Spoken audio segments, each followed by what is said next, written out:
वह जंगल रात के घनघोर अंधेरे में मोहित अपनी बाइक पर तेजी से उस सुनसान सड़क पर बढ़ रहा था जो सीधे उस कुख्यात जंगल की ओर जाती थी। लोगों का कहना था कि उस जंगल में जाने वाले कभी वापस नहीं लौटते, पर मोहित ने इन बातों को कभी गंभीरता से नहीं लिया। वह एक साहसी युवक था जिसे डर जैसी कोई भावना नहीं छू सकती थी। उस रात उसके दोस्तों ने उसे चुनौती दी कि क्या वह उस जंगल के अंदर जाकर पूरी रात गुजार सकता है। बिना किसी संकोच के मोहित ने इस चुनौती को स्वीकार कर लिया। जंगल का रास्ता जैसे जैसे पास आता गया, सड़क के किनारे के पेड़ और ज्यादा घने और डरावने होते गए। सर्द हवा में कुछ अजीब सी सिहरन थी, जैसे कि किसी अदृश्य शक्ति का प्रभाव हो। मोहित ने बाइक को धीमा किया और सड़क किनारे रोक दी। बाइक से उतरकर उसने अपने बैग से टॉर्च निकाली और उसे चालू किया। घना अंधेरा उसकी टॉर्च की रोशनी में डूब तो रहा था, लेकिन जंगल की गहराई में क्या छिपा था यह साफ नहीं हो रहा था। मोहित ने अपने कदमों को आगे बढ़ाया।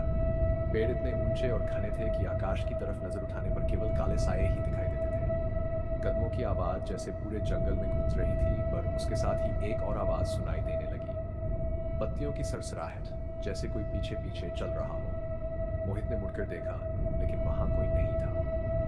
वह हंसा और खुद को दिलासा दिया, बस हवा है।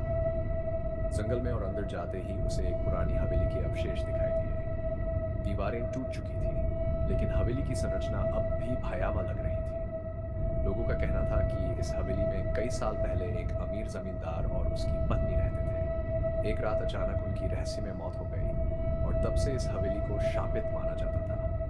मोहित ने हवेली के मुख्य द्वार को धकेला, जो चिरचिराती आवाज के साथ खुल गया।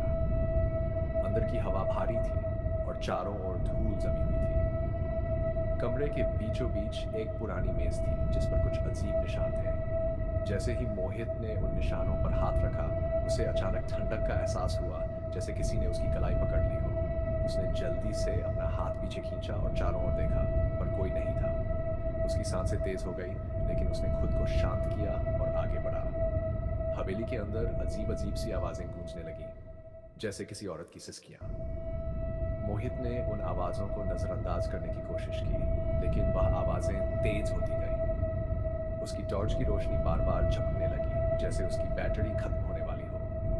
तभी एक तेज चीख हवेली में गूंज उठी और मोहित का दिल धक धक करने लगा। वह तेजी से पलटा और बाहर की तरफ भागने लगा, पर दरवाजे से पहले ही कोई उसकी राह में खड़ा था। वह एक सफेद साड़ी में लिपटी महिला थी, जिसके चेहरे पर गहरे घाव थे और उसकी आंखें खून से सनी हुई थी। मोहित के पैर वहीं जम गए। उसकी आवाज गले में अटक गई थी और उसके पूरे शरीर में कंपी छा गई। महिला ने अपनी उंगली से मोहित की ओर इशारा किया और जैसे ही उसने अपना मुंह खोला, मोहित को एक जोरदार झटका लगा। वह उसके पास आ रही थी। मोहित ने खुद को जैसे तैसे संभाला और दरवाजे की तरफ दौड़ा, लेकिन दरवाजा बंद हो चुका था। उसने पूरी ताकत से दरवाजे को धकेला, पर दरवाजा नहीं खुला। पीछे से महिला की आवाजें और करीब आती जा रही थी। मोहित ने अपनी जान बचाने के लिए खिड़की की ओर देखा, पर वहां भी मोटी लोहे की सलाखें लगी थी। तभी मोहित की टॉर्च की रोशनी एक बार फिर बंद हो गई। पूरा माहौल अंधेरे में डूब गया और केवल उस महिला की सिसकियां सुनाई दे रही थी। अचानक मोहित ने अपने कंधे पर किसी का ठंडा हाथ महसूस किया। उसने घबराकर पीछे देखा और महिला की लाल चमकती आंखें उसकी आंखों में घुस गईं। मोहित ने चीखने की कोशिश की, लेकिन उसकी आवाज जैसे दम तोड़ चुकी थी। उसके शरीर ने उसे धोखा दे दिया और वह वहीं जमीन पर गिर पड़ा।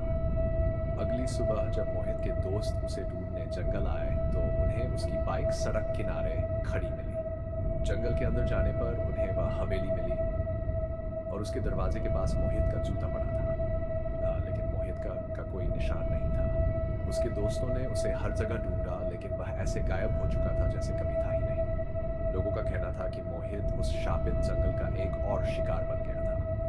उस दिन के बाद उस जंगल के बारे में कहानियां और भी डरावनी हो गई और किसी ने फिर कभी वहां जाने की हिम्मत